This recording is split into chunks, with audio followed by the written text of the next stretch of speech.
컨셉이 가족 중심의 전시라고 하는 얘기를 들었고요. 가족의 중심은 늘 아이들이 있으면 아이들이 되죠.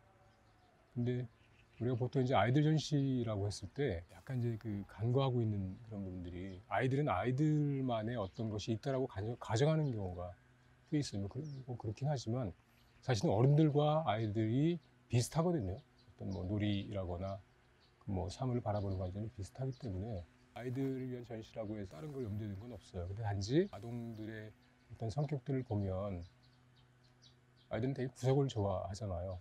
짱 박히기를 좋아하고 숨기를 좋아하고 깜깜한 데를 좋아하고, 기본적으로 폐소공포라고 하는 것과 정반대되는 개념으로 아주 구석을 좋아하는 게 아이들의 특징이에요. 그래서 개를 만들었는데 개 안을 이제 비우어 두면서 아이들이 숨을 수 있는 공간을 만들어 보자라고 생각을 했고, 인간이 가장 친한 동물이 개잖아요. 아이들이 가장 좋아하는 동물이 개이기도 하고, 그래서 그 형상을 개로 선택을 한 거죠.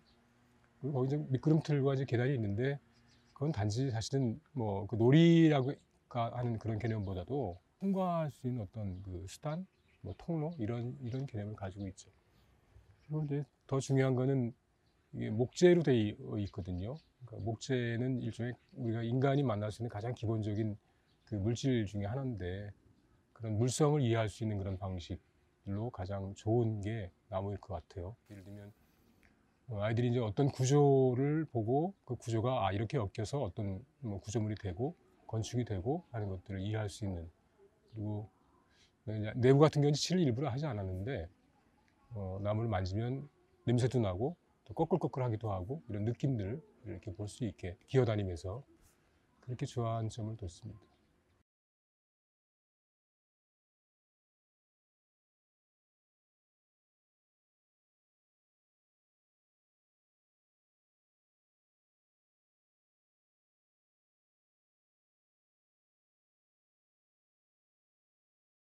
가장 중요한 거는 그냥 아무 생각 없이 노는 거죠. 아이들이 뭐 그 옷장에 들어가 가지고 내가 무엇을 할까라고 생각하지 않거든요. 그냥 유희 그 자체를 즐기는 게 가장 중요한 것 같고, 만들 때 좀 자신감 있게 만드는 것 중에 하나는 촌스럽게 만드는 거거든요.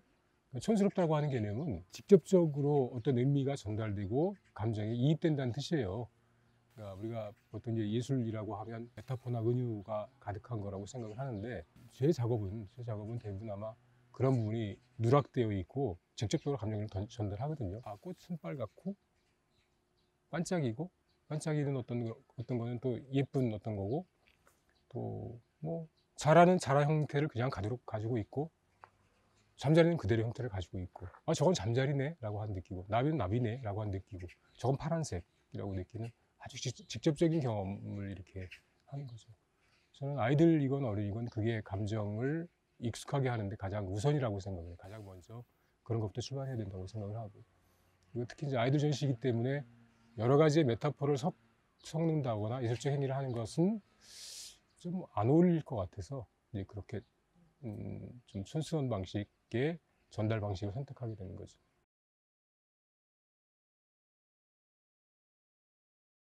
저는 한 번도 예술가라고 생각해 본 적이 없어요. 작가라고 부르는 것도 되게 저한테는 어색하기도 하고, 그리고 이제 거부하고 싶은 생각들이 있죠. 제 작업을 여태까지 쭉 해왔지만, 주로 나무 작업을 해왔지만, 그게 작품이라고 하는 개념으로 부르지 않거든요. 저는 이제 목물이라고 하는 말로 이제 붙여 부르는데, 작품으로 판 적도 없어요. 그리고 작가이고 싶지도 않아요. 예술가가 되고 싶지도 않고, 예술가가 목표도 아니었고, 목수를 보통 선택하는 그런 방식들은 대부분 먹고 살기 위해 선택을 하잖아요. 뭐 거대한 의미가 있는 게 아니라, 근데 어느 날 우연히 이제 나무 작업이 만들어지면 이제 팔린다는 그런 생각을 하게 되고, 또 실제로 팔렸고, 그런 계기예요. 전시가 목수김 시전이잖아요.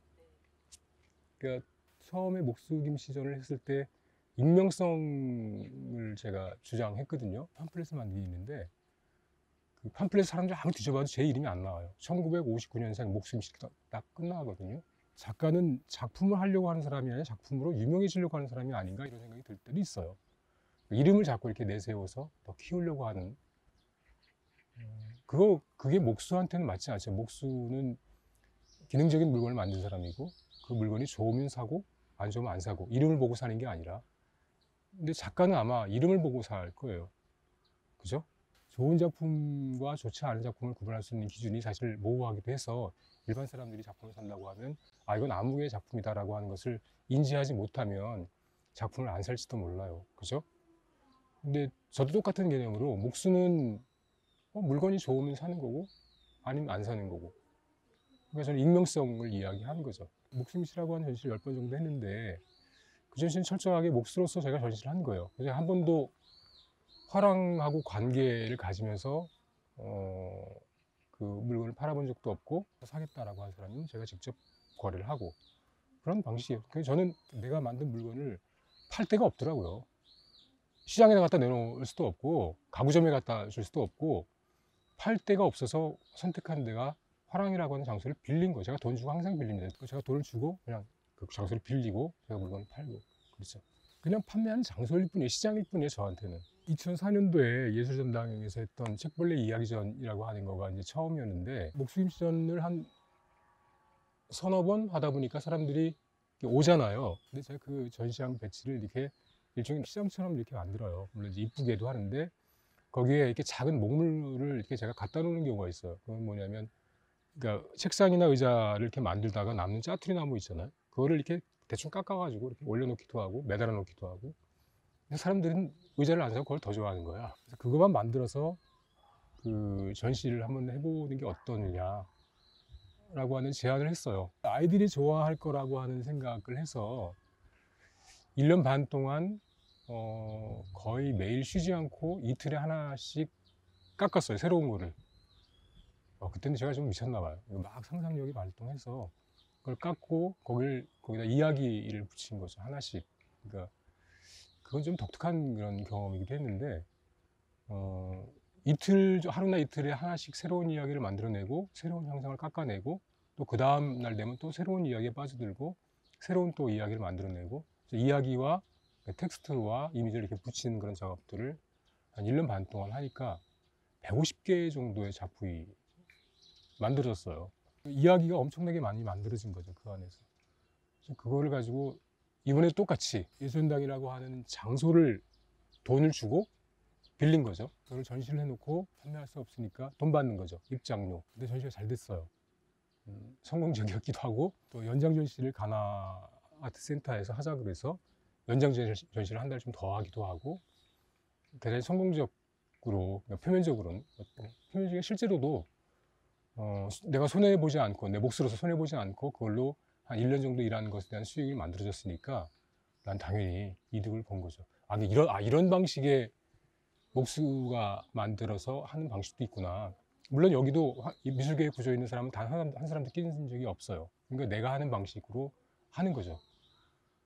그렇게 그 전시를 하고 나서 세종문화회관 했을 때도 똑같이 기획 전시, 상상의 워멀이라고 하는 옛날에 그 책벌레 이야기전이라고 하는 것에서 그 움직인형이라고 하죠. 오토마타를 더하고 더 이야기를 더 붙여서 한 전시를 했던 거죠. 그런 유형의 전시를 제가 몇 번, 그러니까 뭐 울산 과학관이라거나 아니면 수원 시립미술관이라거나, 그건 이제 투어가 가능한 전시이기 때문에 제가 그 물건을 판 게 아니기 때문에 그렇게 요구가 있을 때 제가 이제 응해준 경우가 있죠. 그러니까 그 두 가지 전시로 나눠져요. 파는 전시와 보고 돈 받는 전시라고 그렇게 나눠집니다. 그리고 나중에 이야기를 해야 되지만 광주 비엔날레를 하고 그때 큐레이터로 전시 기획을 하고 그걸 끝내놓고 나서부터 그 목수일을 이제 시작을 하게 된 건데, 처음에는 주변에 있는 나무가 되게 많았다라고 하는 것이 이유가 될 수 있어요. 제가 이제 살고 있었던 곳이 남양주라고 하는 것인데, 남양주에 그 천마산하고 저쪽 축룡산의 그 사이에 있는 데인데, 축룡산이 남한 지역에서는 종다양성이 가장 많이 발달한 지역이에요. 그건 무슨 얘기냐면 산에 가면 나무 종류가 굉장히 많다는 거예요. 일반적으로 우리나라 산은 소나무나 참나무 종류 외에 별로 없거든요. 근데 그 축룡산은 굉장히 많은 종류의 나무들이 있어요. 주변에 그런 나무 토막들이 구하게 되면서 버리기 아깝잖아요. 그걸 이제 만들기 시작하는 거죠. 제가 그걸 만들기 시작할 때 연장이 5개밖에 없었어요. 그러니까 연장을 목수를 해야 되겠다라고 하기 시작한 게 아니라 그냥 있는 연장 가지고 깎고 믿고 다듬어서 만들기 시작한 거죠. 그러다 보니까 하나둘 이렇게 많아지게 됐어요. 물건이 많아져서 이제 전시를 하게 된 건데, 제가 글을 다뤘던 사람이잖아요. 근데 그런 사람이 이제 나무로 손으로 무엇을 만든다라고 하는 것이 과연 가능한가라고 하는 건데, 유감스럽게 저는 이제 미술사를 했잖아요. 버릇처럼 이제 기자나 편집장을 했고, 이미지에 대한 훈련이 너무 잘 돼 있는 거예요. 그러니까 이를테면 제가 보지 못했던 어떤 그 작품이 동서양의 망라하고 거의 없다고 그러니까 구할 수 있는 이미지는 거의 다 제가 경험하고 눈에 본 거거든요.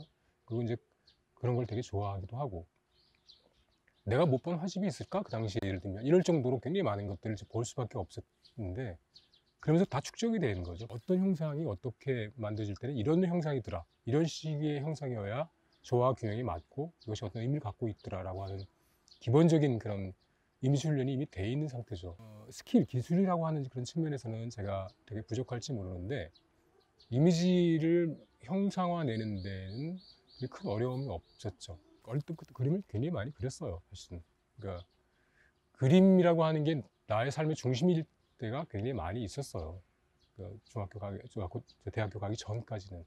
그러니까 사실은 그런 만들거나 그리거나 하는 작업들이 옆에서 보는 사람들은 제가 왜 저런 걸 하지? 국문과를 졸업하고 미술사 역사를 한 친구가 왜 저런 걸 하지? 라고 하지만 조금 더 아는 친구들은 너 쟤는 당연해 라고 생각할 정도로, 그런 걸 만들 수 있어, 당연해 라고 생각할 정도로 익숙한 어떤 그런 거였죠.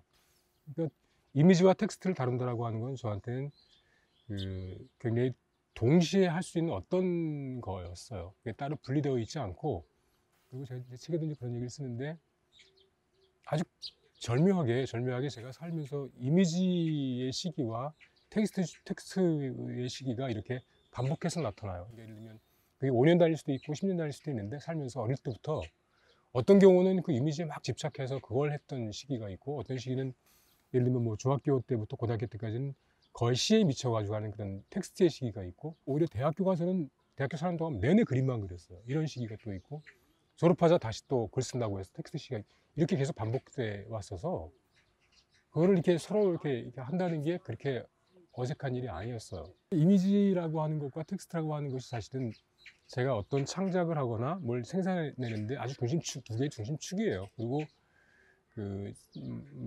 이런 얘기가 가능해요. 글을 쓴다라고 하는 것은 사실은 낱말과 낱말을 이렇게 잇고, 또 낱말이 패러그래프를 만들고 그것이 이제 구조화시키는 거잖아요.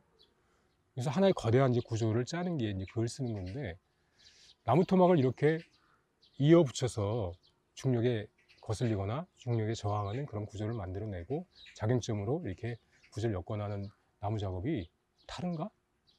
전 굉장히 비슷하다고 생각을 해요. 이야기는 서사적 구조를 갖고 있잖아요. 그 이미지는 사실 공간적 구조를 갖고 있다고. 근데 공간과 서사라고 하는 것이 항상 결합돼야 시공간이 만들어지잖아요. 근데 이야기가 표현하지 못하는 것, 또 텍스트가 표현하지 못하는 것, 이미지가 표현하지 못하는 것이 상호 보적적이에요. 이를테면 에베레스트 산을 간다라고 생각을 하면, 에베레스트 산에 대해서 막 글 쓰는 사람이 아무리 엄청나게 많은 글을 써도 한 컷도 빵 찍는 것만큼의 핍진하지 않아요. 그것만큼 이상의 그 장대함을 보여주는 게 없어. 사진 한 장이면 게임 다 끝나거든요. 그걸 글로 아무리 써봤자 사진을 당해낼 수가 없단 말이죠. 열등하잖아요, 글이. 그런데 에베레스트 산을 올라가면서 내 동료하고 무슨 일이 있었고, 그들과 어떻게 살아 올라갔고, 그 경험을 쓰는데 사진은 절대로 그걸 표현할 수 없어요. 그렇잖아요. 글로서만이 그걸 표현할 수 있다고. 그러니까 에베레스트 산을 중심으로 한 여러 가지 사건과 이야기들이 텍스트와 이미지가 결합해야 사실 오롯이 그걸 표현할 수 있다라고 하는 생각을 할 수 있겠죠. 물론 이제 방식은 다르겠지만. 근데 그런 생각들이 이제 그 책벌레 이야기 전에 간단한 아이들을 위한 전시고, 사실 아이들을 위한 전시는 아닌데 그렇게 인식하고 있죠. 간단한 이야기지만 그런 내용들을 가지고 있는 거죠. 그러니까 또 하나는 상상이라고 하는 그런 영역을 이렇게 딛기 시작하죠. 목수로서 일을 할 때는, 의자나 책상을 만들 때는 사실 상상력이 별로 필요하지 않아요. 그런데 이 꼬물거리는 벌레 같은 이런 인형을 만들거나 아이들 같은 인형을 만들 때는 상상력이 필요하단 말이죠. 그러니까 이 이야기를 이렇게 만들어내야 되니까 전혀 다른 공간, 전혀 다른 세계가 이렇게 열리는 것 같은 느낌들을 그 전시를 하면서 갖게 되는 거죠.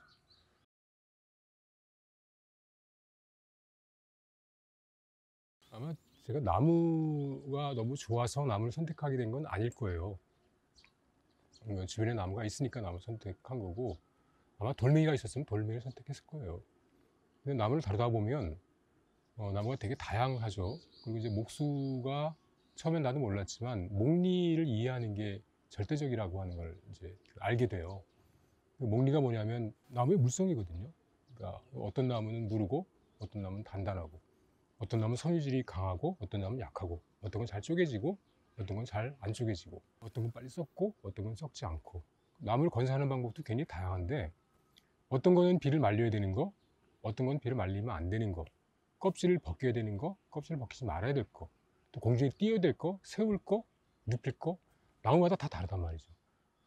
근데 건사할 때 그 시간을 계산해 보면 나무가 그 1년에 1인치 정도를 마르는데 그 어느 천년에 그걸 다 익혀요. 제가 계산해 보니까 100가지를 익히려면 수백 년 걸려. 말이 안 되는 거거든요. 그러니까 목리를 빨리 이해하는 그런 방식들을 목수는 체득을 해야 돼요. 아, 이 나무는 어떤 성격을 갖고 있는가를 체득해야 되는데 그래서 제가 이제 주로 쓰는 방법이 이제 먹는 거예요. 그러니까 만져보거나 이렇게 깎아보거나 또 먹어보면 그 느낌들을 이렇게 잘 이렇게 기억해낼 수 있거든요. 예를 들면 느티나무는 이렇게 사계 물림을 할 수 있지만 소나무는 이렇게 물려야 되거든요. 그러니까 옛날에 우리의 선민들이 썼던 그런 물건들이 되게 둔탁하고 소박하고 이렇게 보였던 이유 중에 하나는 그들이 구할 수 있는 게 그거밖에 없어서 그래요. 그들한테 만약에 좋은 나무를 구해줬으면 되게 정밀하고 좋은 나무, 좋은 형태의 가구가 만들어졌을 거라는 거예요.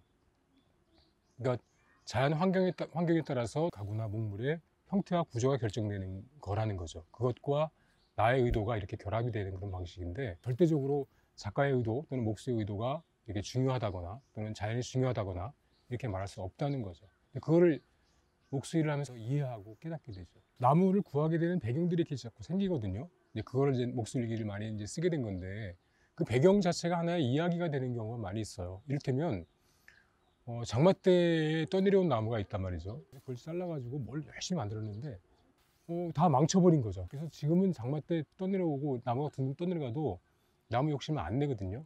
나무가 7월 달에 베면 안 된다는 사실을 깜빡 잊어먹은 거죠.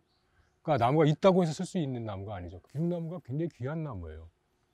목질도 되게 좋고 만약에 겨울에 베어냈으면 되게 좋은 나무였을 텐데 장마 때 떠내려온 기lum나무가 목질이 정말 좋은데 그걸로 엄청나게 큰 모고를 만들었는데 그냥 다 갈라져 버렸어요. 이런 경우는 그 자체가 이야기가 되잖아요. 글도 이제 그렇게 만들어질 수밖에 없고 이제 그런 얘기를 쓰는 거죠. 오히려 그런 얘기를 사람들이 좋아하기도 하더라고요.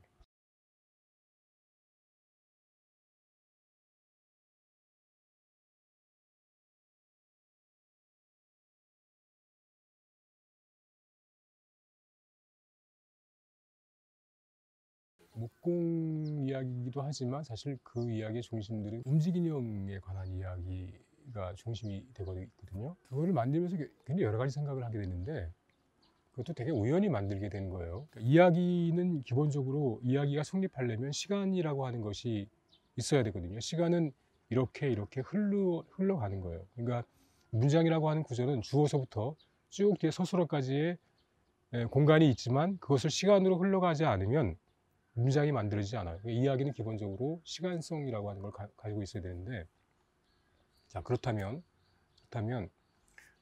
공간과 시간을 결합해서 어떤 움직임을 만들어서 이야기를 만들어내는 어떤 장치가 있을 수 있지 않을까 생각을 하게 된 거예요. 저는 사실 제가 움직인형을 만들기 전까지 오토마타라고 하는 게 뭔지 잘 몰랐어요. 전 단지 움직이는 이야기를 만들고 싶었던 거예요. 근데 움직이는 인형을 만들려고 하다 보니까 기어 장치가 필요한 거예요.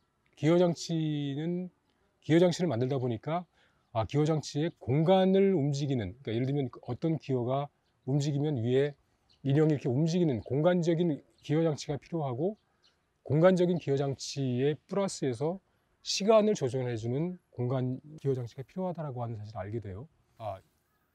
이 시간과 공간이 분리되어 있구나라고 하는 걸 깨닫게 됩니다.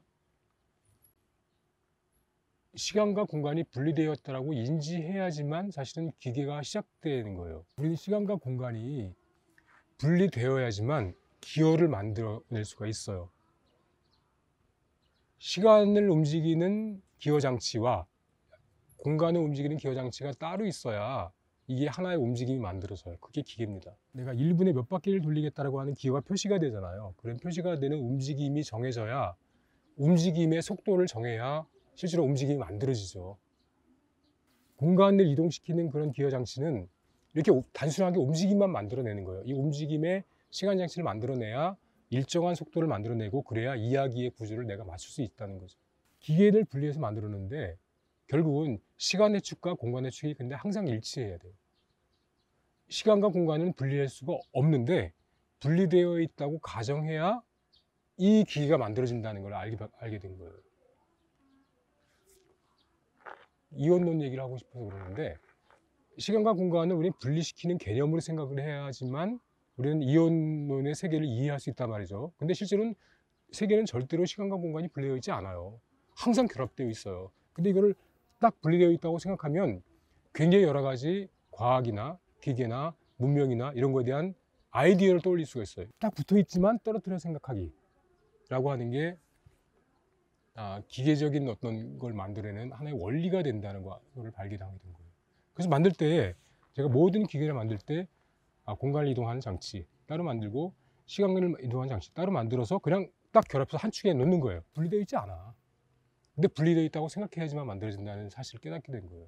그런 깨달음에서 그 책이 쓰기 시작한 거예요. 이를테면 제가 움직임을 만듭니까? 왜 우리나라 어른들은 항상 상상의 어떤 것들을 보게 되면 아이들 거라고 생각을 하는 거예요. 그런 분들이.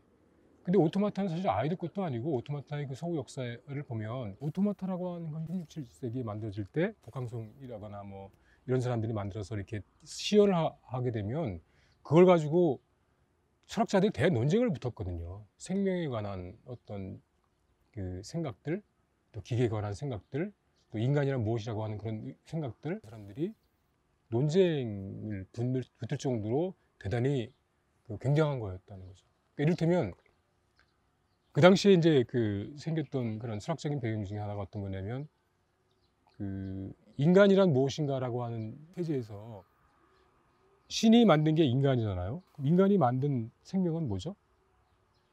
인간이 만든 생명인 기계가 생명인가 아닌가라고 하는 논쟁이 붙어요, 철학적으로. 그리고 신이 인간을 만들었다고 하면 인간이 만든 이거는 영혼이 있는가 없는가 하는 논쟁이 붙어요. 우리는 영혼에 관한 문제도 인간은 100%의 영혼을 갖고 있잖아요. 근데 개는 인간보다 영혼이 있을까? 고양이는 있을까? 개미가 있을까? 이런 생각들을 하게 되죠. 개미는 2% 정도 있을 것 같고, 개는 한 70% 있을 것 같고, 이런 생각을 또 하게 돼요. 근데 영원히 퍼센트로 있을 수 없잖아. 근데 기계를 우리가 생각을 해보면 인간이 만든 생명의 움직이는 어떤 것이기 때문에 그거는 일종의 영혼을 갖는 어떤 거라고 생각을 했어요. 기계를 바라볼 때 기계가 그냥 인간의 이로움을 주는 거대하고 차갑고 딱딱한 쇠붙이라고 이해하지만, 서양 사람들의 문명, 그러니까 기계 문명은 그게 그냥 기계 덩어리가 아니라 일종의 인간의 영혼과 비슷한 어떤 거라고 하는 생각들을 갖고 있어요. 그게 오토마타를 만들게 된 배경이에요. 로봇을 만드는 게 거기서 발생을 하게 되는 거거든요. 그러니까 인간과 유사한 기계적 장치라고 하는 것이 과연 생명일까라고 하는 그런 물음이 로봇을 만들기 시작하게 되는 거예요. 로봇과 이 자동인형 장치는 굉장히 비슷한 개념들을 가지고 있거든요. 그런 것들을 이제 알게 되면서 그런 식의 이야기를 이제 쓰게 되는 거죠. 그것과 뭐 기계 장치에 관한 이야기도 그렇고, 또 생명에 관한 이야기도 그렇고, 되게 많은 생각들이 거기 이제 결합이 되어 있는 거죠. 그 책 안에. 사실 영상을 시작하게 된 배경이 그런 거예요. 그러니까 처음부터 이걸 만들면서 이제 이런 절차를 갖게 됩니다. 일종의 개념 설계라고 하는 걸 하게 돼요. 개념 설계가 뭐냐면 어떤 움직임이 이렇게 움직이게 되는 것들을 머릿속으로 구상을 하는 거죠. 그리고 이렇게 해야지 만약에 애가 벌떡 일어나겠지, 이렇게 해야 뱀이 나오겠지, 이렇게 해골이 떨리겠지 라고 하는 것을 구조적으로는 완벽하지 않지만 개념적으로 이렇게 설계를 하는 그런 방식을 끝나게 되면 그걸 이제 스케치를 하게 되죠. 그리고 대강의 설계를 하게 되고, 또 그다음부터는 나무를 이렇게 만들게 되죠. 그 와중에 영상을 시작을 합니다. 영상을 촬영을 해서 그 과정을 이렇게 찍기도 하고 이야기를 만들어내는데, 그러니까 하나의 이야기를 완성시키려고 하는 것이 제 의도죠. 그러니까 제가 그 책벌레 이야기 전서부터 쭉 이어지는 게 이제 하나의 이야기를 어떻게 하면 더 많이 완성시킬 수 있을 것인가라고 하는 것이 제가 주제이니까 거기에 영상을 결합을 시키면서 그 이야기가 훨씬 더 풍부해지기 시작해요. 기계적인 어떤 이야기가 주고 있는 어떤 이야기 구조를 완벽하게 만들어내고 그걸 다시 또 이야기를 시키는 거예요. 그러니까 이야기가 중복 구조로 이것을 완성시키는 거죠. 이를테면 그 작업을 딱 끝나고 나면 뭐가 남냐면 스케치, 드로잉, 그다음에 개념 설계, 또 목공, 사진, 영상, 음악, 이야기, 텍스트가 쫘르륵 남는 거예요. 이렇게 그 과정들이 남는 거야. 그럼 그걸 전시를 했거든요. 그 부분을. 그러니까 하나의 이야기가 만들어지는 과정, 또는 만들어지는 이야기가 또 이야기가 되는 그런 거가 이렇게 중복하고 이렇게 돼서 만들어진 거 보여지면, 그러니까 그렇게 하다 보니까 무슨 생각을 하게 되냐면 상상력이 작동하는 방식을 이렇게 밝히는 내용이 되더라고요. 제가 만들어낸 그 요소 중에는 거의 인간이 할 수 있는 모든 창작적 요소가 다 개입이 되어 있는 거예요. 그 안에 그림이라고 하는, 회화라고 하는 영역, 사진이라고 하는 영역, 영상이라고 하는 것, 편집하고 목공이라고 하는 것, 조각이라고 하는 것, 인형을 만드니까 조각, 또 드로잉, 그림, 음악도 제가 편집을 해서 집어넣고 하니까 영상 작업에서 처음에 드로잉까지 거의 모든 작업들이 다 들어있게 되는 거죠.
그래서 이제 생각하게 되는 것이, 이 상상력이라고 하는 것이 어떻게 작동하고 발동을 하는가라고 하는 것에 대한 또 호기심이 이제 생기기 시작했죠. 상상력에 관한 강의를 되게 많이 했어요. 그러니까 이제 상상력의 방식 중에 뭐 시각적 상상력이라거나 또는 서사적 상상력이라거나 또는 뭐 논리적 상상력에 관한 이야기를 하거든요. 그런 것들이 어떻게 결합하고 작동돼서 상상력이 만들어지는가 하고 이렇게 꿈꾸거나 풍부하게 뭐 멍청하게 이렇게 생각하는 그런 방식이 아니라 어떻게 상상력이라고 하는 것이 구조가 될 수 있는가 라고 하는 얘기를 하게 된 거고, 그런 것에 대한 내용이 그 책 안에 들어있는 부분이죠. 책벌레 이야기전을 만들 때 깨달았던 가장 중요한 상상력의 개념이었어요. 제가 150개의 이야기를 만들어냈다고 그랬잖아요. 이틀에 하나씩. 근데 어떻게 그게 가능하죠? 새로운 이야기를 이틀에 하나씩 낼 수 있을 것 같아요. 길든 짧든. 되게 제가 생각해도 희한하잖아요.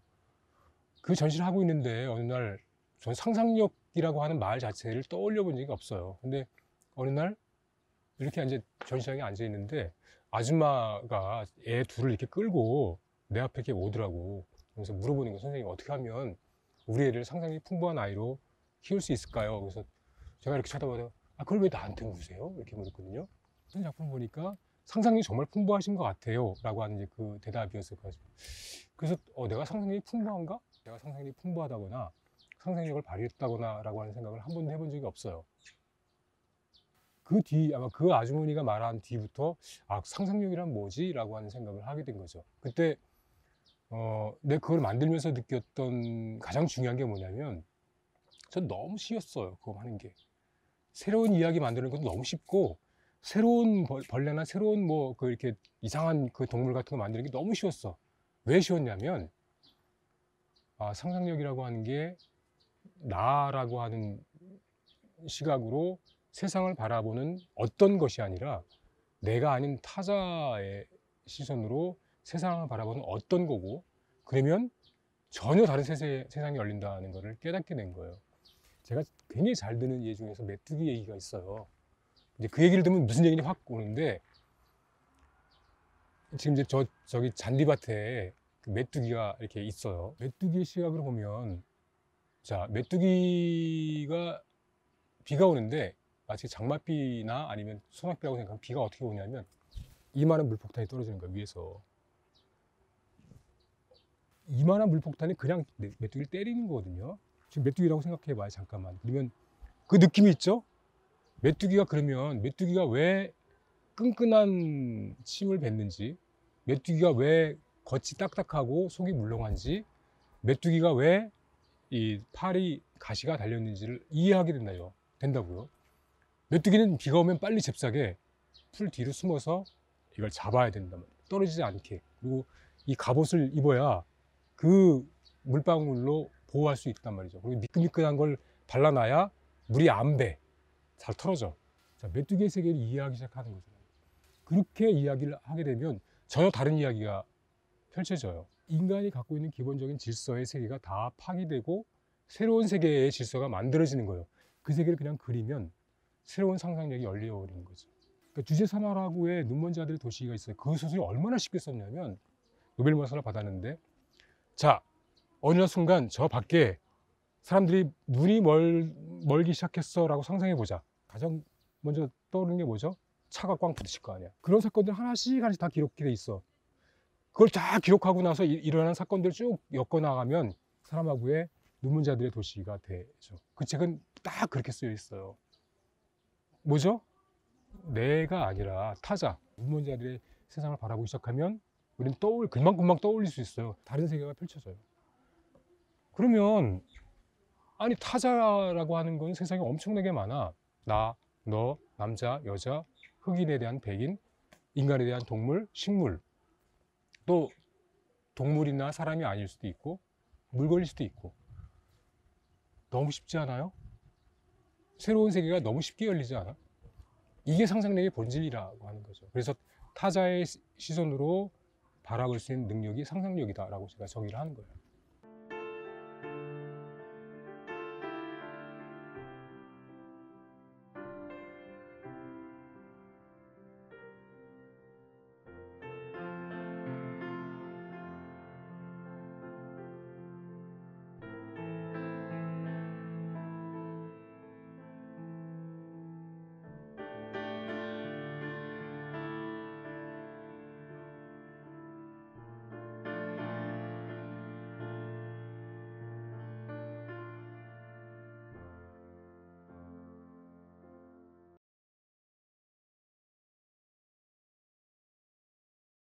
현대사 연구하고 관련이 있는 거죠. 그 내용은 일상기억 역사전이라고 하는 건데 1945년 해방 이후서부터 현재까지의 시각문화 일반을 전부 다 이렇게 재점검하는 그런 전시였어요. 그러니까 특별전이 그거 하나였던 걸로 제가 기억을 해요. 나머지는 그냥 그 보통 본전시였는데, 기획하다 보면 이게 단순히 전시라고 하는 그 전시물의 개념이 작가도 물론 포함되어 있지만 이 미술 작품 말고 나머지 부분이 전시의 90%를 차지하고 있거든요. 그것들이 뭐냐면 말 그대로 옛날의 물건들과 옛날의 시각 자료들, 포스터, 이런 것들이 이제 거의 그 도배를 하다시피 이렇게 가득했던 그런 전시죠.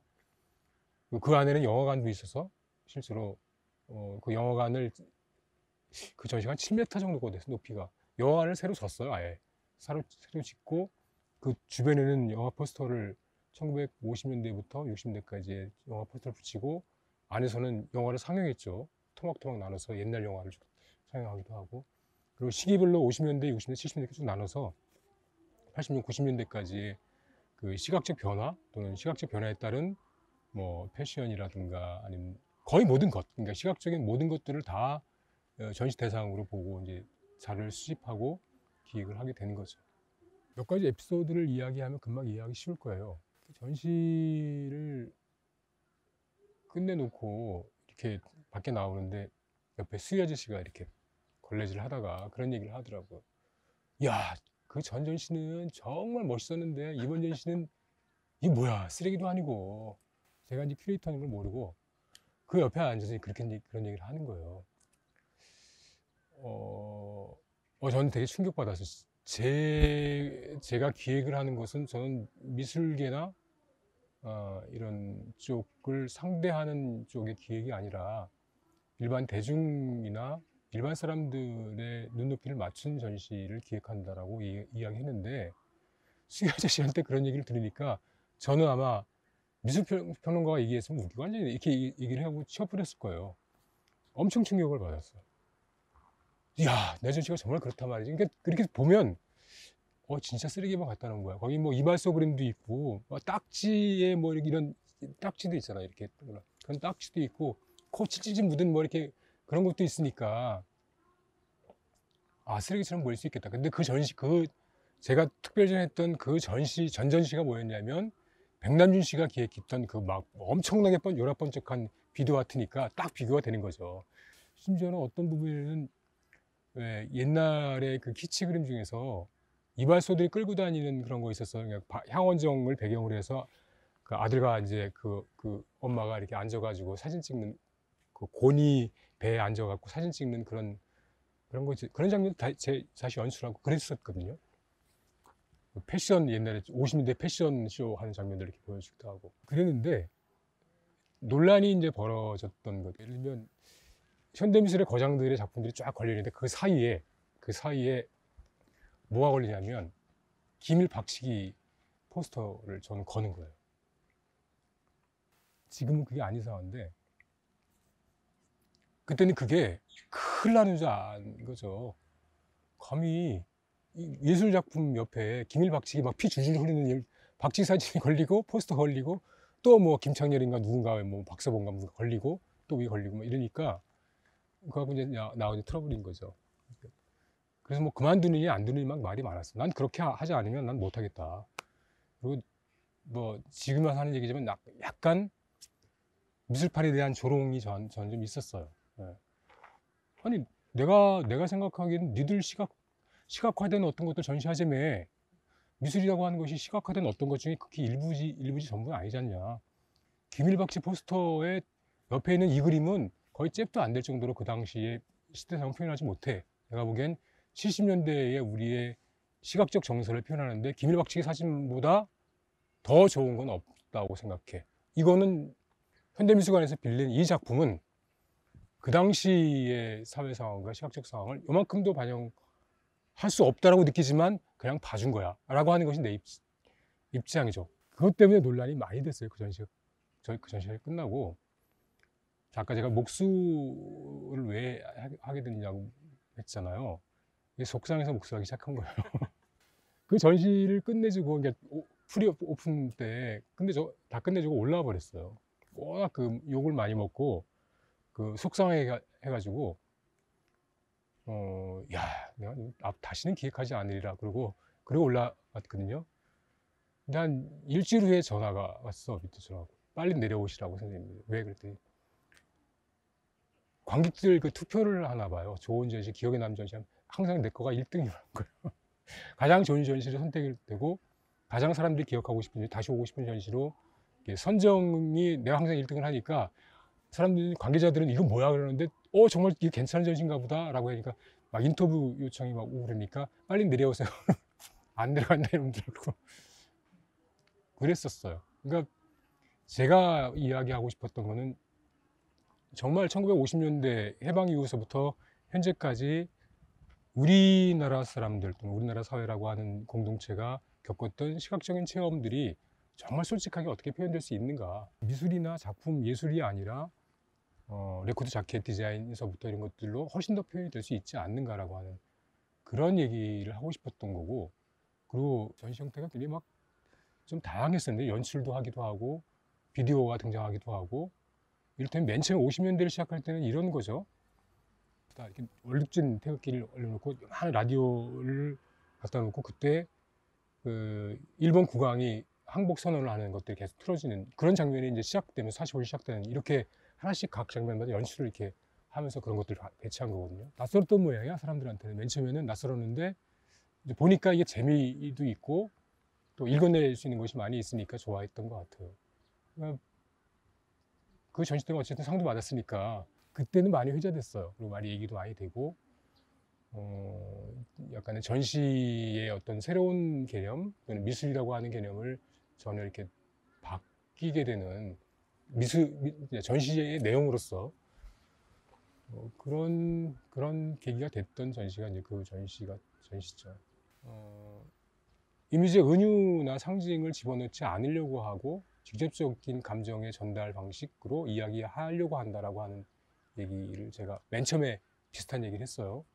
그 이유 중에 하나가 우리가 소위 말하는 예술을 한다고 해서 갖고 있는 그 일종의 틀들이 있단 말이죠. 언어적인 기법들이 있어요. 그 기법이 세련됐거나 세련되지 않거나 관계없이 이미 고착화되어 있는 그런 부분 가지고는 직접적인 어떤 감정의 전달이나 소통이 불가능한 부분이 있는데, 이걸 만약에 더 내린다고 해서 아무리 내린다고 해서 내려지지 않는다는 거예요. 그럴 때는 내가 내리려고 하는 것이 예술이 아니라 사실은 실제 소통의 어떤 그런 부분들이잖아요. 그 부분으로 직접 가면 돼요. 내가 만든 개는 절대 예술이 아니란 말이에요. 난 그냥 뻥튀기한 개예요. 그냥 허리 긴 개일 뿐이지.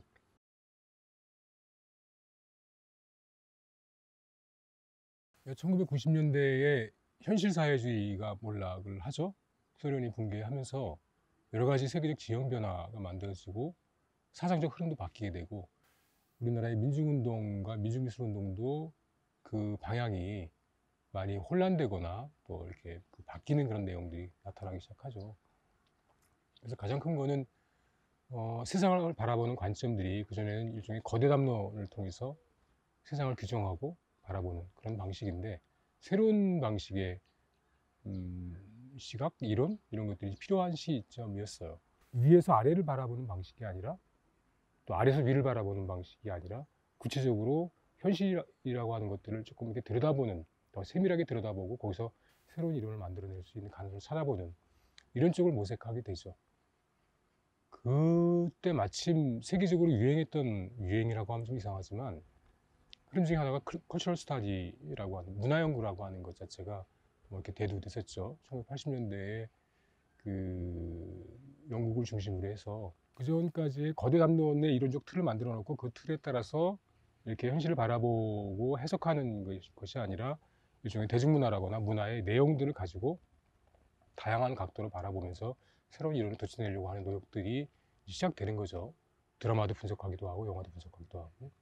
우리가 했던 현실문화연구라고 하는 것들 만들어서 시작했을 때 교묘하게 결합됐어요. 사실 더 정확히 말하면 문화연구를 난 잘 몰랐어요.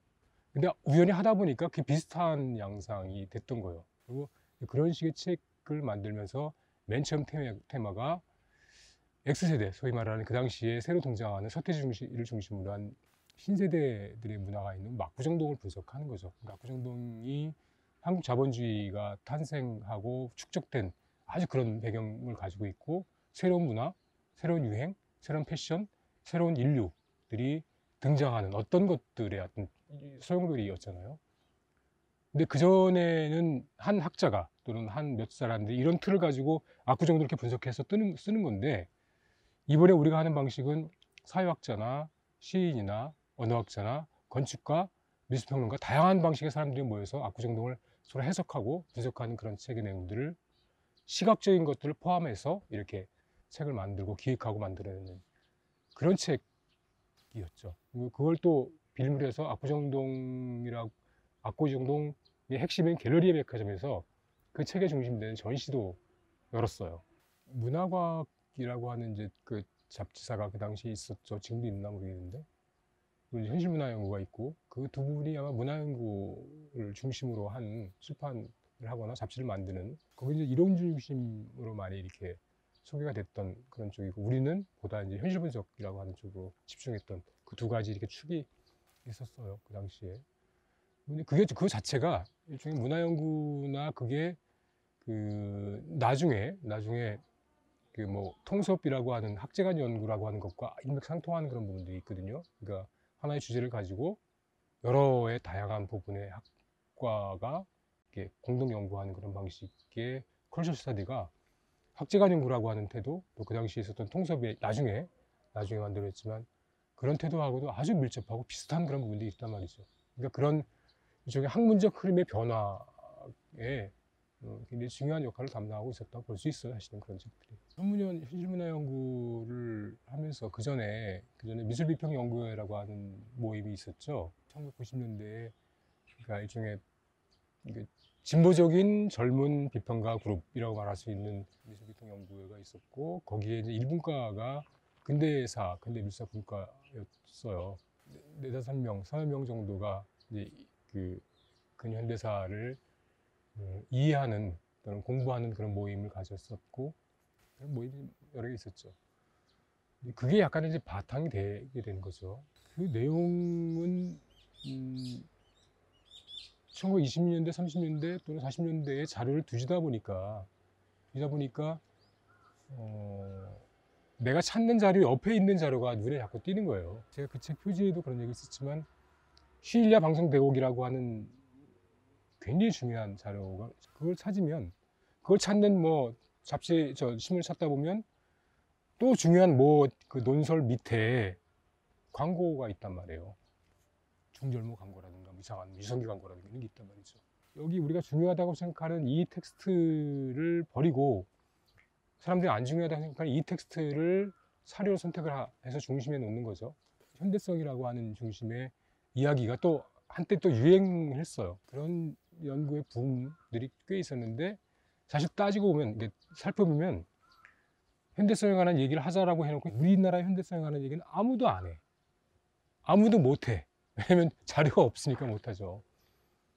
저는 사실 미술사를 쓰려고 근현대 미술사를 쓰고 싶었어요. 그거를 쓰려고 준비를 하다 보니까 이걸 쓰게 된 건데 근현대 미술사가 있으려면 먼저 뭐가 있어야 되냐면 근현대 문화사가 있어야 된다라고 하는 게 내 생각이었어요. 근현대 문화사가 있으려면 근현대 지정사가 있어야 돼. 없는 거예요, 우리나라에. 우리나라에 지정사 없어요. 우리나라에 문화사 없어. 그래서 이거가 없네 라고 생각해서 그냥 당혹스럽잖아요. 미술사를 어떻게 하지? 미술사가 작가 중심적으로 쓴다라고 생각하지 않았거든요. 에이 그래? 그러면 뭐 내가 한번 해보지 뭐 그래서 지정사와 문화사를 쓰기 위한 자료를 찾다가 이런 자료를 꺼내게 된 거예요.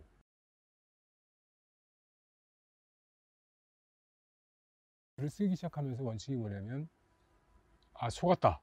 내가 그동안 역사나 이론에서 봤던 우리가 중심이 뒀던 그런 이야기들이 사실은 중심이 아닐지도 모른다라고 하는 의심이 들기 시작하고 또 이론화된 그런 글들이 그냥 허무하게 이론만 앞세우는 그런 글, 서구의 이론을 그대로 베껴서 어떻게 우리한테 적용시키는 현대성에 관한 그런 이론과 담론이 아닌가라고 하는 의심이 들기 시작하고 그걸 몽땅 다 버리죠. 버려서 내가 선택한 그런 자료들, 그러니까 잡지, 그러니까 그 국립도서관에서 뒤졌던 그런 잡지 하나씩 복사를 하면서 본 잡지의 내용들, 아주 허접한 그런 내용들을 들여다보기 시작하는 거죠. 사람들은 그 당시 왜 연애에 푹 빠졌나 이런 얘기들, 시일야 방송대국의 울부짖만큼 그 당시에 왜 연애가 빠졌나의 그 연애가 굉장히 중요한 테마라고 하는 걸 그동안 아무도 얘기를 하지 않았다는 사실을 이제 보게 되는 거죠. 그래서 엮어서 자료집을 만들 생각을 하는 거죠. 뒤에 자료를 다 붙이고 앞에 해설을 붙이다 보니까 해설을 쓰다 보니까 그 해설이 조금 길어지고 커져서 해설 자료 이게 그 책이 돼버린 거예요. 그 책은 완벽한 책이 아니에요. 일종의 자료에 대한 해설집이었어. 모더니티에 관련된 그 당시의 사람들은 모던을 어떻게 생각했을까 라고 하는 것에 대한 자료를 모으고 그거에 대한 해설을 하고, 그 당시의 여성들, 신여성은 어떻게 등장했고 그들은 무슨 생각을 했을까 라고 하는 자료를 모으고 그거에 대한 또 해설을 쓰고, 이렇게 구성된 책이 그 방식이었죠. 역사라고 하는 것들의 기술은 이렇게 역사를 세로축, 문화를 세로축으로 바라보는 관점들이잖아요. 근데 컬처럴 스타디, 문화연구라고 하는 건 역사를 가로축으로 넓게 바라보는 관점이잖아요. 요 두 개를 합쳐보자라고 생각했던 것이 딴소울의 글쓰기의 어떤 기본적인 구상이 되는 거죠.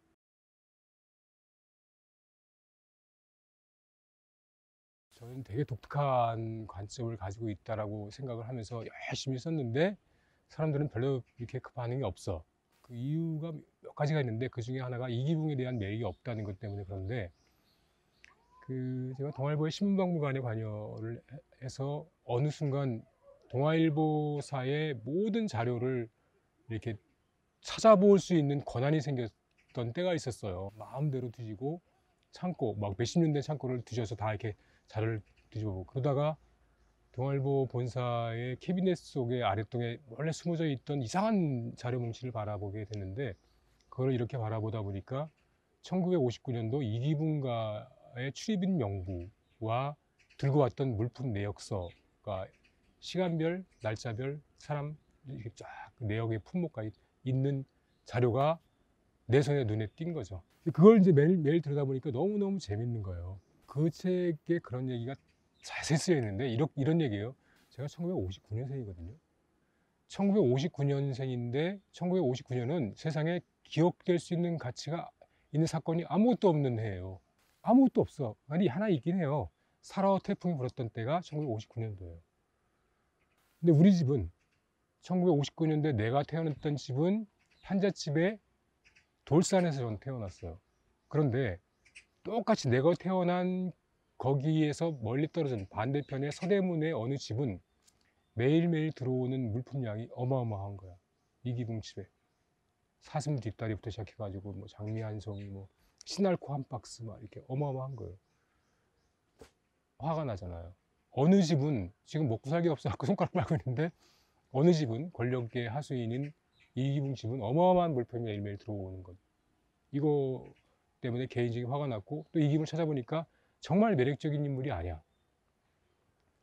그동안 이기붕에 관한 글과 책이 거의 없다고 하는 게 뭐 당연할 정도로 이게 매력적이지도 않고, 또 사람들이 실패한 영웅은 결코 쓰지 않잖아요. 아무도 관심 안 갖고 있는 이유도 있고, 근데 내가 이 자료는 이기붕가의 출입은 명부인데 굉장히 중요한 자료고, 그 당시 1959년도의 상황을 이렇게 자세히 살펴볼 수 있는 내용을 갖고 있는데 너무나 매력적이지 않은 이기붕에 걸려 있다고 하는 것이 문제가 된 거죠. 그런 얘기를 쭉 다 썼어요. 쓰면서 글쓰기 방식을 나라고 하는 걸 내세운 거죠. 그러니까 아마 주관적 글쓰기라고 하는 건데, 그러니까 역사라고 하는 것을 객관적인 방식, 객관화 시킨다라고 이야기하는데 역사를 주관적 글쓰기로 이야기하는 거예요. 그 이유는 뭐냐면, 내가 가지고 있는 이기붕에 관한 편견, 1950년, 59년 내 삶에 관한 편견들이 있잖아요. 나의 입장들이 있고 나의 처지가 있는데 그것 자체가 사관으로 작용해야 된다고 생각을 하는 거죠. 그리고 그 사관으로 작용해야 된다는 걸 주어인 나를 밝히고 떳떳하게 밝히고 그 다음에 기술을 시작을 하는 거예요. 우리 좀 가난했고 너는 볼 때마다 재수가 없어, 이런 식의 얘기를 다 하고 나서, 그러니까 내 시각은 왜곡될 수밖에 없고, 그 왜곡될 수밖에 없는 시각이 잘못되지 않은지를 지금부터 바라보기 시작해보자. 그리고 이제 그게 시작되거든요.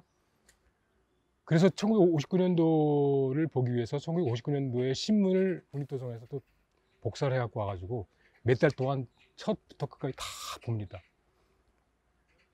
그리고 그걸 보고 나서 시날코가 뭔지 알았어. 시날코가 굉장히 유명한 음료예요. 신문에 나오더라고, 그게. 맨날 그 시날코 몇 박스가 막 들어오거든. 그래서 그런 이야기로 이제 쭉 기술되어 있는 책이고, 거기서 중심됐던 건 뭐냐면 1960년의 살규가 터지지만 사실 1960년이라고 하는 것이, 우리는 역사가 이렇게 어떤 에포크를 통해서 기술된다라고 생각하는 것이 일반적인 방식인데, 저는 그런 역사적 기술 방식에 반대거든요.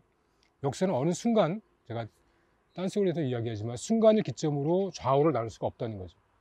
근대와 봉건을 나누는데 갑오경장에서 갑오경장 전날은 봉건, 그 후날은 근데 이렇게 나눌 수 있나요? 그런 일은 세상에 존재하지 않고, 그러므로 가부경쟁을 중심으로 근대와 봉건을 나누는 것은 가당치 않은 일이다라고 생각을 하는 거예요. 저는 그렇게 기술하는 자체를 허용하지 않는다고 생각. 그거를 1959년 연구를 통해서 밝히는 거죠.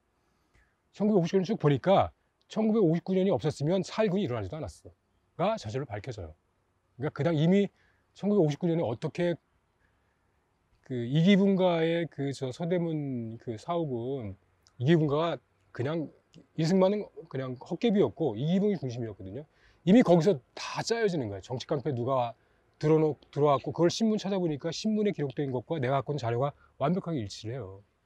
그러니까 이 내가 갖고 있는 자료는 이기붕이 가서 무슨 음모를 벌였는지 무슨 일을 벌였는지 역사적으로 다 그게 가진 근거 자료야. 그리고 그게 갖고 있는 뇌물인지 선물인지 모르겠지만 그 뇌물 내역들이 쫙 나열돼 있단 말이죠. 얼마나 신나요, 제가 쓰기에. 그래서 일종의 1959년을 문화사적으로 접근하는 그런 책을 한번 써보자라고 했었던 게 그런 책이에요. 저는 굉장히 재미있게 썼어요.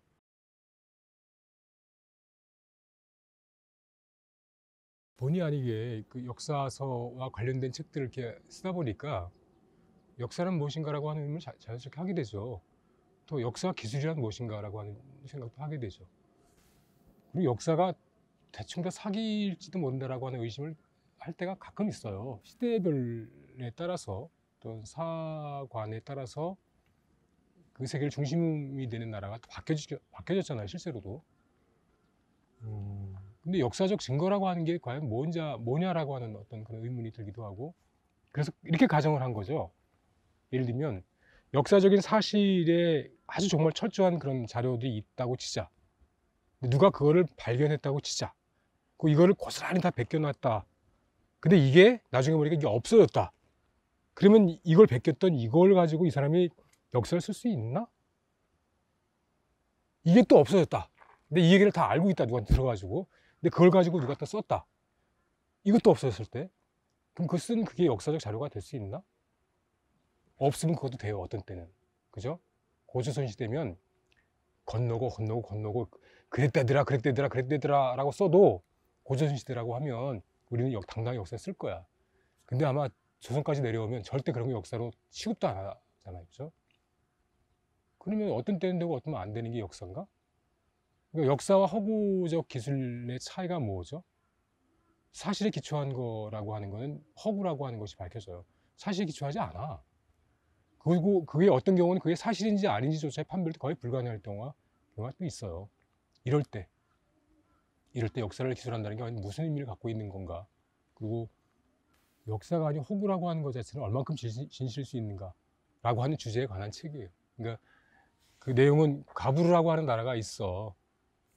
만든 나라예요.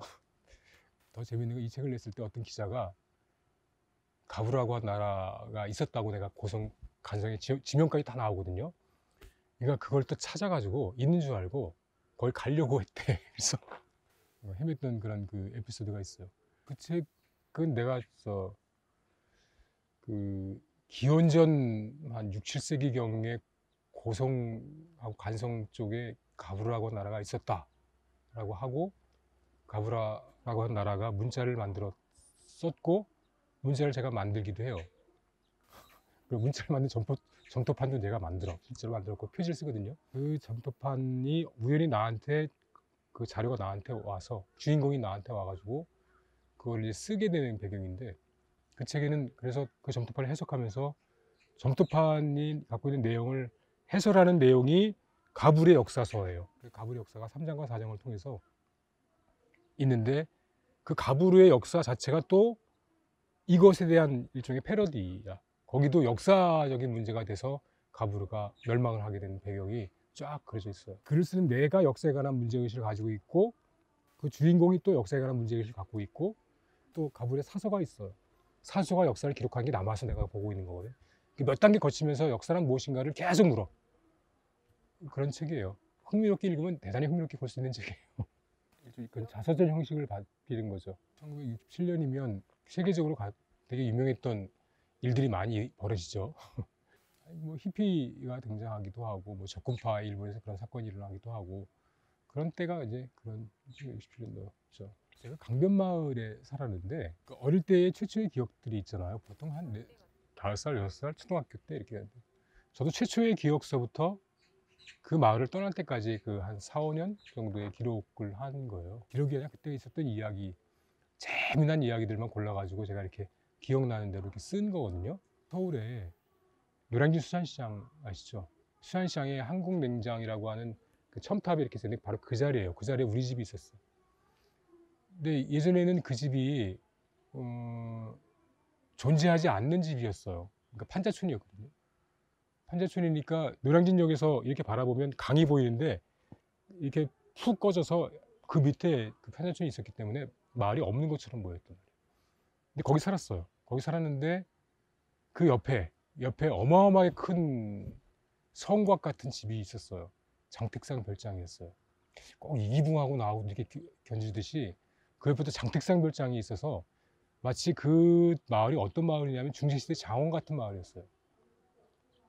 연상되죠? 중세시대 장원은 이렇게 큰 성이 있고 농노가 사는 그 마을들이 이렇게 있고 여기 똑같이 장택상 별장이 딱 이렇게 있고 빨간 지붕에 2층짜리인가 3층짜리 있고 여기는 그 학구방과 그 저 판잡지들이 쫙 나열돼 있고 이쪽은 철길로 막혀 있고 이쪽은 한강으로 막혀 있고 완전히 고립돼 있는 이쪽은 수도 그쪽으로 막혀 있고 제일 한강으로 설교로 연결돼 있고 그러니까 아니 고립된 마을인데 그 고립된 마을에 중세 장원처럼 생긴 마을에서 벌어진 일들을 이제 쓰게 된 거예요.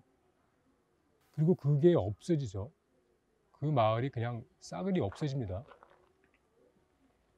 그 없어지게 되는 배경 중에 하나가 내 기억으로 나 그냥 기억만 남아 있는 거예요. 우리 어머니가 어느 날 그 제무시 트럭을 타고 여의도로 건너가요. 제무시 트럭이 뭐냐면 GMC 트럭이에요. 그걸 타고 이제 가면 저도 쫓아가서 막 그 쓰레기통을 뒤지면서 제가 뭐 그 병뚜껑이나 이런 것들 이렇게 모아서 그 타일 같은 거 모아갖고 이렇게 장난치던 기억이 있어요. 그때 어머니가 뭘 하셨냐면 멀리서 보면 굉장히 많은 사람들이 머리에다가 돌을 하나씩 다 이고 쫙 지나가는 거야. 이렇게 놓는 거예요. 그때 그 1967년도에 그 기억에 그 공사가 뭘 했던 거냐면 여의도에 윤중제 공사를 했던 거예요. 바로 그때 그 김현욱 그 서울시장이라고 하는 사람이 있었을 때 박정희식이 밀어붙이기로 거기를 몽땅 다 그 여의도의 양말산 앞에 있던 섬을 다 없애버리고 폭파시키고 없애고 윤중에 싸고 몇 달 만에 후싹 다 만들고 우리 집은 철거민이 돼서 그 봉천동 산꼭대기로 밀리는 이런 슬픈 사건이 있어요. 근데 그런 기억, 어릴 때의 기억들이 있잖아. 그런 기억들을 아주 세밀하게 이렇게 그 자서전식으로 이렇게 썼던 그 기억인데 사실은 그 책이 그 부분은 그냥 중학생 정도도 읽을 수 있는 눈물 어리는 그런 이야기들이야. 재밌는 얘기. 근데 그 다음은 기억 그리고 조금 긴 후기 뭐 이런 방식의 제목인데 그 다음은 베냐민의 방식, 베냐민의 베를린 유년 시절이라고 하는 책이 있어요. 베냐민의 해석을 많이 이렇게 원용한 일종의 문화 분석한 그런 글인데 도대체 이런 나의 기억이라고 하는 사태가 우리나라 현대와 어떤 장치를 맺고 있는지 그리고 나의 기억의 주체라고 하는 것이 우리는 기억의 주체가 나인 줄 알았는데 사실은 기억의 주체가 내가 아니라 사회였다라고 하는 것 사회가 내 기억의 주체였다라고 하는 사실 이런 것들에 관한 얘기를 뭐 글쓰기와 이런 걸 통해서 굉장히 좀 촘촘하고 세밀하게 좀 어렵게 이렇게 쓴 후기가 반이에요. 근데 그 뒤에 책은 어떤 책이냐면 어떤 글이냐면 40년 만에 정확히 진짜 30년 만이에요. 30년 만에 나의 집이 있던 터를 한국냉장인 그 노량진 수산시장을 통해서 거기 직접 가봐요. 가보고 어떻게 변했고 그것이 뭘 의미 갖고 있는지 별장의 흔적이 남아있는데 별장의 흔적이 횟집의 주춧돌로 어떻게 남아있는지를 기억을 통해서 다 회복시키고 다 사진 찍어서 그걸 책에다 싣고 그 내용들을 이렇게 일종의 문화이론적인 방식으로 해석한 그런 글들 뒤에 붙여서 책을 낸 게 그 책이에요. 어떻게 하다 보니까 책을 쓸 때마다 책의 내용과 방향과 형식이 같은 유형의 책이 한 번도 없었던 것 같아요. 소설이거나 또는 역사서거나 수필이거나 전혀 이렇게 그 장르에 속하지 않은 그런 글들 이런 걸 많이 써왔던 것 같아요. 화증선도 비슷한 건데 그러니까 역사서로 쓸 수 없는 내용들을 소설적 형식을 빌려서 쓸 수 있을까? 뭐 이런 생각에서 시작한 거예요. 그동안 이제 제가 모았던 자료 또는 봤던 근대사의 자료를 바탕으로 소설을 엮는 거죠. 일종의 지식인과 기생에 관한 이야기인데, 제 생각에 식민시대의 인물이라고 하면 그 흔히 말하는 룸펜과 데카당으로 대표되는 지식인의 좌절과 또 허무 뭐 이런 의식들하고 그와 정반대되어 있는 기생들이 갖고 있는 대중문화의 중심축으로 이렇게 전환되는 그런 과정들이 대단히 흥미롭다고 생각을 해서 그게 이제 주제가 됐던 거고요. 대부분의 자료 소설에 나오는 대화라거나 내용들은 거의 한 99% 정도는 옛날 자료를 그대로 이렇게 옮기거나 말 속에 녹여놓는 그런 방식으로 소설이 구성된 거죠. 엄밀히 말하면 소설이라고 말할 수 없죠. 이거는 텍스트에서 역사적 사실과 내용을 어떻게 하면 잘 보여줄 수 있을까를 중심으로 구축한 텍스트이기 때문에 이걸 소설을 염두에 두고 다 이야기나 인물 구성을 한 게 아니기 때문에 사실 그렇게 보면 소설로서도 어정쩡하고 역사서로도 어정쩡한 그런 글이 돼버렸는데 써놓고 보니까 그런 작업이 제가 해왔던 일인 것 같아요. 역사서나 역사가도 아닌데 소설가나 소설도 아니고 그러고 보니까 무화과 업자인 것 같아. 내가 뭐 이렇게 와서 인증을 받고 허가를 받고 이렇게 하는 일이 목수도 그렇고 나 그렇게 해왔던 것 같아. 그게 아마 화중선을 찾아서라고 하는 책이 갖고 있는 캐릭터와 제 캐릭터가 비슷하지 않은가 생각이 돼요. 근데 제일 중요했던 측면들은 이제 아까 얘기했던 특히 이제 기생에 관한 이야기인데 원래 계획한 책은 제목이 그대 안의 식민지라고 하는 그 책이었어요. 그리고 그 책은 실제로 쓰여졌는데 식민시대 때의 기생들의 그 굉장히 많은 군상들의 내용들을 파악하고 또 그 내용을 그 자료를 바탕으로 한 역사서를 준비하고 있었고 그리고 그걸 거의 다 99%는 써놨었어요. 그걸 발표하지 않았던 이유는 딱딱한 글쓰기 방식의 역사서를 아무도 볼 것 같지는 않더라고요. 그래서 그거를 소설적 형식을 빌려서 써보자라고 한 게 활용선을 찾아서인데 여전히 뭐 사람들이 별로 이렇게 선택하지 않기도 마찬가지인 것 같아요. 그러니까 제가 쓴 책들의 그 특색이기도 한데 이를테면 기억을 잃어버린 도시는 소설에 꽂히는 경우도 있고 수필에 꽂히는 경우도 있고 역사 쪽에서 꽂히는 경우도 있거든요. 그 정체성이 뭐예요? 제가 내는 책들이 대부분 그래요. 출판사에서 난색을 표해요. 인간과 사물의 기원도 그런 책 중에 하나죠. 근데 거기에 장군우스라고 하는 인물은 가상의 인물이거든요. 가상의 인물이면서 필명이기도 하고 그 필명을 등장시키게 된 배경은 이런 거죠. 거기 써 있는 내용들은 이제 단편집들인데 말 그대로 인간의 문명이나 또 사물의 기원들 이런 것들에 대한 굉장히 냉소적인 시각을 갖고 있는 책이에요. 인간이 도대체 지구에게 해놓은 게 뭐지? 라고 하는 그런 의문부터 시작해서 인간이 그동안 쌓아왔던 여러 가지 확신들, 여러 가지 문명들 이런 거에 대해서 아주 신랄하게 조롱하고 냉소를 퍼붓는 그런 글로 쓰여져 있어요. 캐릭터의 성격을 분명하기 위해서 일종의 그 사기 방식을 택한 거죠. 그 사기 방식은 마치 뭐 서양 사람이든 아니면 동양 사람이든 알지 못할 정체불명의 어떤 사람이 쓴 책을 내가 번역한 형식을 빌려서 이렇게 쓴 방식으로 했는데 그거는 이를테면 이런 거였어요. 그러니까 장근우스라고 하는 글 쓰는 사람이 글을 쓰는데 거기 보면 이제 체세포 분열이라고 하는 이제 소설이 하나 나옵니다. 그 대목에 이르게 되면 그 소설처럼 이렇게 인간이 분할이 되거든요. 체세포 분열을 일으켜가지고 두 사람의 인물이 되고 하나가 장근우스가 되고 하나가 내가 돼요. 허구와 실제가 이렇게 결합되어 있는 방식으로 읽어서 조금 면밀하게 읽은 독자들은 갑자기 장근우스가 탄생하고 또 다른 주인공이 나가 탄생하는 거에 엄청나게 헷갈려 하죠. 그게 사실 텍스트 꼬리물기인데 일종의 그 뱀의 꼬리가 서로 물고 와서 이렇게 그 모순이 나오는 이제 그런 상황을 이야기하는 건데, 그리고 그 뒤에 해설이 있는데 맨 책 뒤에 해설이 있잖아요. 해설을 김진성이 씁니다. 그러면 내 책을 내가 해설하는 거잖아요. 근데 마치 비평가가 해설하는 것으로 써요. 비평가의 입장에서 내 걸 쓰는 거죠. 그리고 장근우스를 맨 마지막에 밝히죠.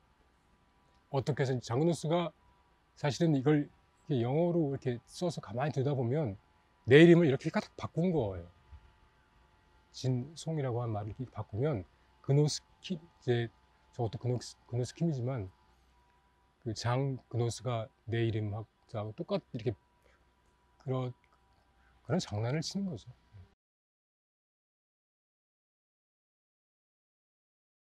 우리가 그 그림을 그리거나 뭐 이제 예술하는 작가들이 마찬가지인데, 작업을 하거나 아니면 뭐 사업을 하거나 인간이 만들어 놓은 어떤 것이 마치 나의 실체인 것처럼 느껴질 때가 있는데, 그게 실제로 나의 실체가 아닌데 마치 나의 실체인 것처럼 세상에 알려지고 세상에 등장하고 이런 경우가 굉장히 많이 있거든요. 그리고 때에 따라서 사람들이 그것에 의존해서 살아가기도 하고, 그것이 없으면 내가 존재하지 않는 것처럼 느껴지는, 어느 누구나 나 말고 다른 존재가 의식이 돼 있다라고 나는 생각을 해요. 내가 알고 있는 나는 다른 사람이 본 내가 아니거든요.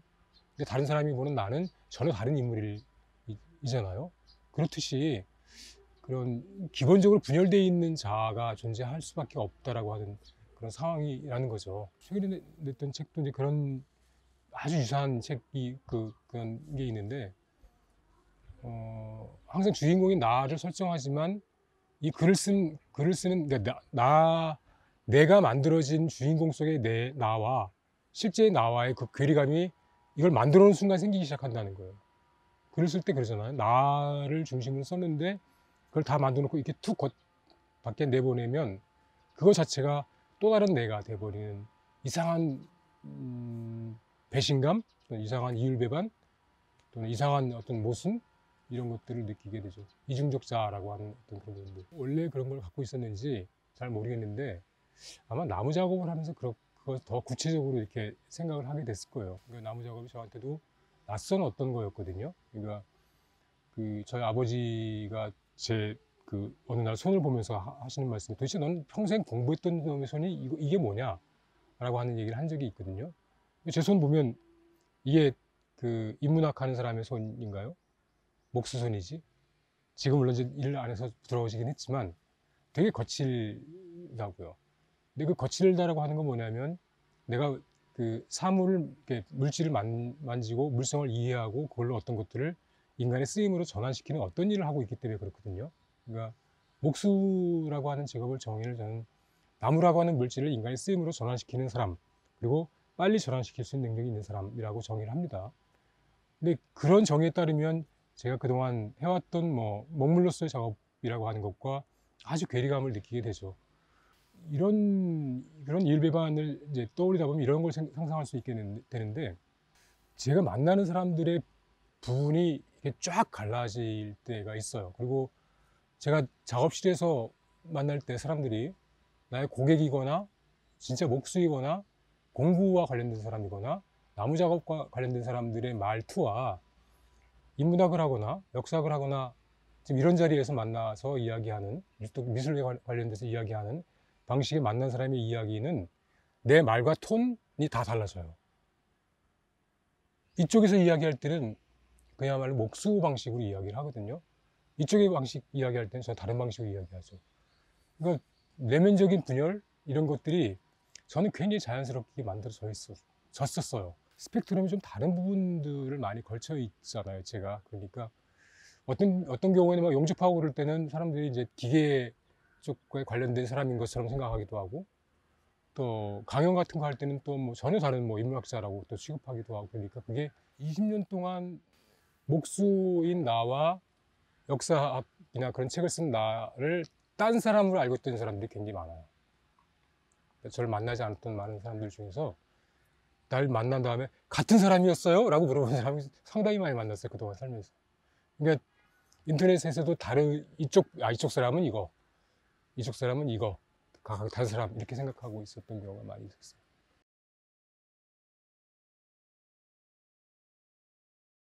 목수는 대목하고 소목으로 나눠지거든요. 대목은 집 짓는 사람, 소목은 일상용품 만드는 사람. 그동안 소목 작업을 많이 해왔는데 어쩌다 보니까 이제 시골에 내려가서 집을 짓기도 하고 또 내 작업실을 짓기도 하고 그러면서 이제 그 대목 일을 좀 하게 됐고요. 그러다 보니까 그 연장선에서 다른 사람 집도 좀 지어주는데 관여하는 그런 일도 하고 있어요. 그리고 뭐 어떤 책을 쓰겠다거나 어떤 작업을 하겠다라고 계획을 세워서 살아본 적은 한 번도 없었던 것 같아요, 살면서. 그래서 앞으로의 계획도 사실은 전혀 없다고 말하는 게 맞는 말일 것 같습니다. 이렇게 얘기하면 좀 이상한 얘기지만 나이가 이렇게 꽉 차면 그전에는 몰랐던 사실들을 알게 돼요. 그전에는 내가 앞으로 뭘 해야 될지 또 어떤 것이 재밌는 일이 될지를 꿈꾸게 되는데 지금은 그런 꿈을 꾸는 게 아니라 그동안 내가 너무 지긋지긋하게 뭘 많이 했구나라고 하는 느낌을 가지게 됩니다. 되도록 안 하려고 하고 있고 그리고 안 하고도 먹고 살 수 있는 방법이 있으면 그걸 택하려고 하고 뭘 만드는 게 죄악이라고 하는 것도 생각하게 되고 괜히 많은 사람들을 쓸데없이 괴롭혔구나. 머리로든 아니면 눈으로든 이런 생각도 가끔 하게 돼요. 그러니까 안 하는 게 굉장히 도움이 많이 되는 건데 세상을 향해서 이런 생각도 많이 하게 되고 되도록 안 할 생각입니다.